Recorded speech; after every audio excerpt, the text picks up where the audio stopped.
শিক্ষার্থীদের চাঁদাবাজির ঘটনা দিন দিন বেড়েই চলেছে। এতে অতিষ্ঠ হয়ে পড়েছে দোকানদার ব্যবসায়ীরা।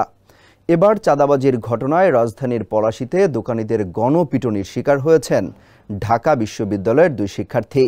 তাদের মধ্যে একজন সলিমুল্লাহ মুসলিম হল বা SM হল ছাত্রলীগের সাবেক সভাপতি মেহেদী হাসান।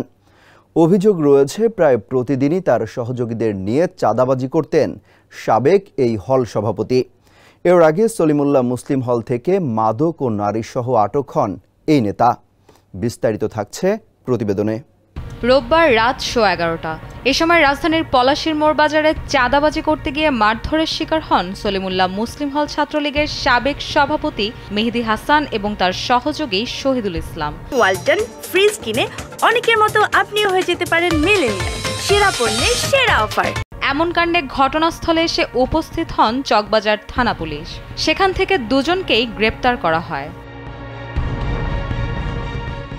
প্রত্যক্ষদর্শীরা জানান, চাঁদাবাজিতে বাধা দেওয়ায় চাপাতি দিয়ে নজরুল এবং মাহবুব নামের 2 ব্যবসায়ীকে আঘাত করতে যান তারা।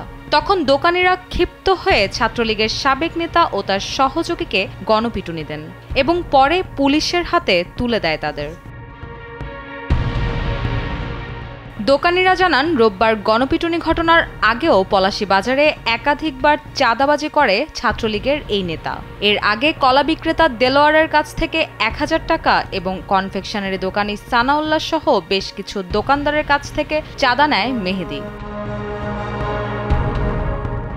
পলাশীর দোকান মালিক সমিতির সাবেক সাধারণ সম্পাদক মাহবুবুল হক কালবেলাকে বলেন, রোববার রাত 11টার পর সাবেক ছাত্রলীগ নেতা মেহেদী ও তার সহযোগী বাজারে এসে চাঁদা দাবি করে। 2 লাখ টাকা চাঁদা তুলতে পারে, যখন তারা দিতেও শিকার, তখন তার উপরে হাত তোলার পরে দোকানদাররা দ্রুত আটকানোর জায়গা পুলিশের কাছে।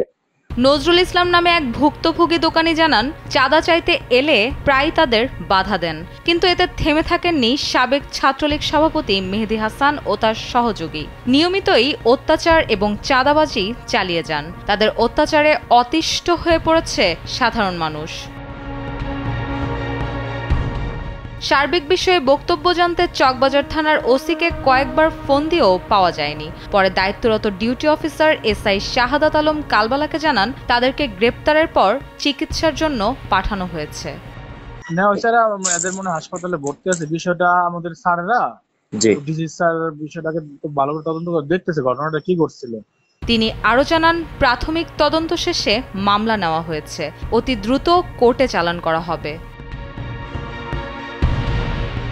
এর আগে 2021 সালে সলিমুল্লাহ হল থেকে মাদক এবং নারীসহ আটক হন এই নেতা এবং 2014 সালে সংগঠনের শৃঙ্খলা বিরোধী কর্মকাণ্ডের অভিযোগে হল শাখা ছাত্রলীগের এই সভাপতিকে তার পদ থেকে সাময়িক অব্যাহতি দেয় ছাত্রলীগ। রুশা সুর, কালবেলা।